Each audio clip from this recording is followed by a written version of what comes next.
হরিণ প্রতীক পেয়ে আমি খুব খুশি এবং আনন্দিত। হরিণ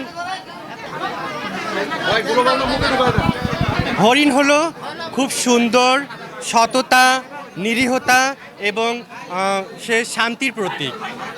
আমাকে এখানে আজকে আমাকে সমর্থন জানাতে, আমাকে সংহতি প্রকাশ করতে এখানে আদিবাসী জনগোষ্ঠীর প্রতিনিধিরা এসেছেন, এখানে দলিত, হরিজন, এখানে বিশেষ চাহিদা সম্পন্ন জনগোষ্ঠী সহ বিভিন্ন প্রান্তিক জনগোষ্ঠীর মানুষ, সমাজের পিছিয়ে রাখা জনগোষ্ঠীর মানুষ আমাকে সমর্থন জানাতে এসেছেন।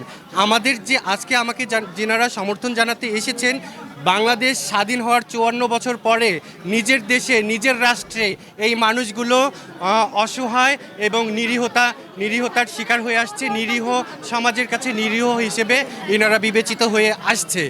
আমাদের এই নিরীহতার প্রতীক হচ্ছে এই হরিণ। এই হরিণ শুধু নিরীহতার প্রতীক নয়, এই হরিণ যেমন নিরীহ, শান্ত, একই সাথে সে দ্রুত সিদ্ধান্ত গ্রহণ করতে পারে, দ্রুত সঠিক সিদ্ধান্ত গ্রহণ করতে পারে এবং দ্রুত সে সচেতন।